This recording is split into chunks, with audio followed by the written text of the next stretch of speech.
Gut, fangen wir mit der Gebrauchsanweisung an. Auf der ersten Seite sieht man eine Übersicht über die kompletten Gießäste und Zubehörteile. Dann geht die Konstruktion auch schon los mit dem Minenschutz an der Wanne, die Dämpfer und Federn für das Fahrwerk, die Schwingarme, die einzelnen Laufrollen, wo die Polycaps dazwischen kommen, die Kunststoffkappen, damit man das Fahrwerk dann auch beweglich gestalten kann, oder die Laufrollen abziehen zum Lackieren, was auch hilfreich ist.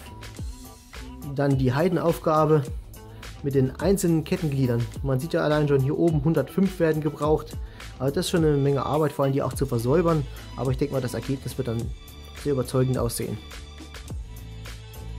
Hier die Auslaufanlage des Motors wird mit Fotoätzteilen gefertigt. Auch die Seitenabdeckung dann. Zum Kanone einfangen, Fahrerluken, Verbinden von Ober- und Unterwanne. Dann die Besonderheit des McCovers. Der McCover kann ja 6 voll aufmunitionierte Infanteriesoldaten transportieren, und das ist die Klappe am Heck, wo die Soldaten den Panzer besteigen und verlassen können. Einmal in offener Position, einmal in geschlossener Position. Dann noch mehr Kästen, Stauraum, auch mit Fotoätzteilen, der angebracht werden kann.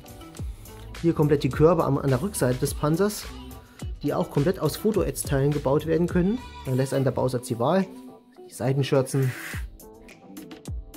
die Stahlseile, nochmal die Seitenschürzen mit Zusatzpanzerung, das Kanonenrohr aus 2 Teilen, die Waffenaufnahme, das Zusammensetzen des Turms, die ganzen Winkelspiegel, dann die Kommandantenkuppel, kann offen oder geschlossen dargestellt werden, und hier ist auch schon die Besonderheit dieses Panzers zu sehen. Bei dem Tamiya-Bausatz sind die Kugelpanzerung, die Kettenpanzerung am Heck sind nur aus Fotoätzteilen, das heißt, die sind richtig nur zweidimensional auf gut Deutsch, die wirken nicht plastisch. Während bei diesem Bausatz, das zeige ich euch nachher, richtige Ketten und kleine Kugeln dabei sind, die sogar richtig beweglich sind.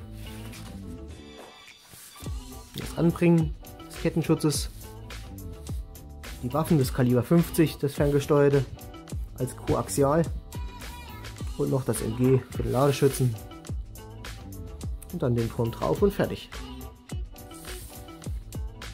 Dann 2 Lackierungsvorschläge. Das sieht etwas grünstichig aus, aber in Wirklichkeit heißt die Farbe Sinai Grau, und die kann man auch schon gemischt kaufen. Die habe ich mir auch schon geholt. Und nochmal für eine andere Version. Oder fangen wir mal mit dem detaillierten Inhalt an. Wie gesagt, die Bilder habt ihr schon gesehen mit den israelischen Schriftzeichen und Nummern. Dann die Fotoätzteile. Also ich denke mal, damit wird man einen sehr hohen Detailgrad erreichen.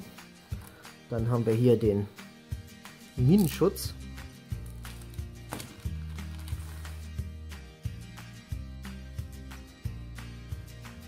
Der unter die Wanne kommt.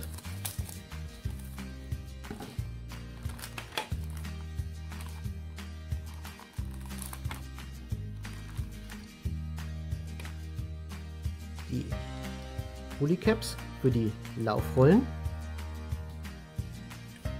Dann haben wir hier eine wirklich ganz feine kleine Kette, die muss dann abgelenkt werden, und am Ende von jeder Kette kommen dann diese kleinen Kugeln mit einem Stück Draht, was man dann abtrennt. Die sind dann wirklich voll beweglich am Heck des Turms. Noch 2 Laufrollen für das Fahrwerk. Die Wanne an sich ist schon fertig, auch schön stabil. Ich denke mal, da kann man nicht viel verkehrt machen, und sie gibt einem schon viel Halt vor. Der Detailgrad hält sich in Grenzen, also an der Unterseite, man wird ja auch nicht viel sehen durch die Laufrollen und durch die Seitenschürzen.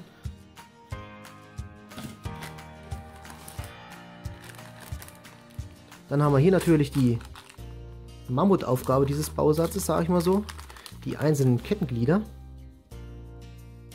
die man dann heraustrennen muss, aber ich denke mal, das wird ganz gut gehen, weil sie hier oben und unten die Ansatzpunkte haben. Wenn man die abtrennt, kann man die auch schön versäubern. Besser als wenn sie hier an den Seitenflächen sind, wo es viel schwieriger ist. Man hat auch kaum Grat daran, und die sehen recht gut aus. So, wie gesagt, 3 Tüten davon. Ist ja wirklich ein großes Fahrzeug, ein sehr schweres Fahrzeug. Dann haben wir hier die Laufrollen aus 2 Teilen. Mit wirklich schönen Details, auch von den einzelnen Bolzen.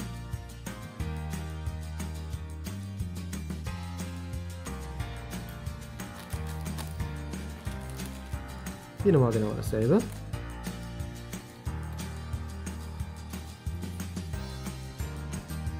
Dann kommen wir jetzt zu einer größeren Tüte. Das sind die Anbauteile für den Turm. Hier sieht man die Kanone in 2 Teilen. Ich habe auch schon geguckt gehabt, ob man ein Aluminiumrohr bekommt, aber das stellt sich für den Merkava ein bisschen schwierig dar. Nicht so wie für Einheitspanzer wie den Leopard oder den M1 Abrams oder für Zweite Weltkriegspanzer. Da bekommt man schneller ein Rohr. Was ich auch sehr schön finde, ist die Form dieser Abdeckplane. Die sieht wirklich sehr plastisch aus, als ob die wirklich so drüber gelegt ist. Das wird sehr gut aussehen. Dann haben wir hier die Unterseite des Turms, der wie ein UFO aussieht.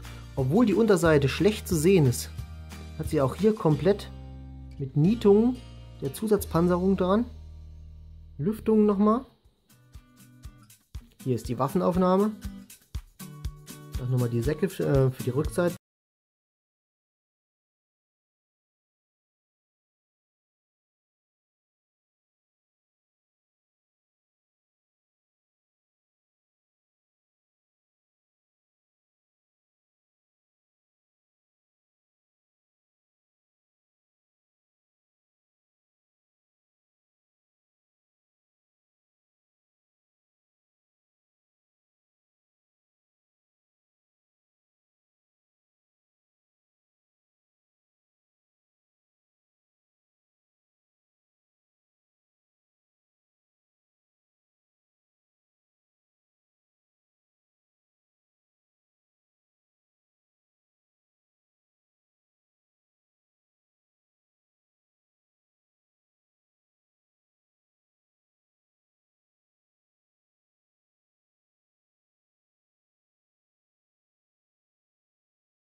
sowie der Winkelspiegel. Auch wirklich sehr schön klar, absolut durchsichtig, toll verarbeitet. Zusätzlich zum Bausatz habe ich mir noch dieses Zubehör besorgt, weil man auf den Bildern, auch auf den Originalfotos aus Israel, sieht man doch häufig, dass die Merkavas, die sind ja auf sich allein gestellt im Gefecht. Die haben alle entweder Stahlseile oder Ketten vorne am Panzer, um sich selbst aus Gefahrenbereichen zu schleppen, wenn sie gefechtsunfähig sind. Habe ich mir hier von der Firma Eureka XXL aus Polen ein Stahlseil geholt. Es ist zwar für den Merkava 3, aber das spielt ja keine großartige Rolle. Ein wunderschön eng gedrehter Kupferdraht, der wirklich aussieht wie ein Stahlseil. Und dazu haben wir hier aus Resin die Ösen, die am Ende vom Seil kommen. Weil der Merkava ja auch eine Menge Kommunikation und Funkantennen hat und die ich nicht aus Gießast ziehen möchte, habe ich mir hier Metallantennen und Metallaufnahmen für moderne Kampfpanzer geholt. Die Aufnahmen passen 1:1 zum Merkava und die Antennen sind wirklich aus einem dünnen Draht und die kann man sich dann so schön biegen, wie man sie braucht, und die sehen einfach nur spitze aus. Und das war es mir einfach wert, das noch zu holen und das Modell noch zusätzlich aufzuwerten. Um euch mal die schiere Größe dieses israelischen Monsters darzustellen, habe ich hier meinen Panther von meinem Italien-Diorama. Einige von euch kennen das vielleicht. Gegen die Hülle des Merkavas, natürlich ohne Rohr und ohne Ketten. Allein um mal eine Vorstellung zu kriegen, wie groß dieser schwere Kampfpanzer ist. Gegen einen mittleren Panzer der Deutschen. Allein von den Umfang des Turms. Der Turm an sich vom Merkava ist ja eigentlich viel kleiner. Das ist ja alles Komposit und Zusatzpanzerung, um die Besatzung zu schützen.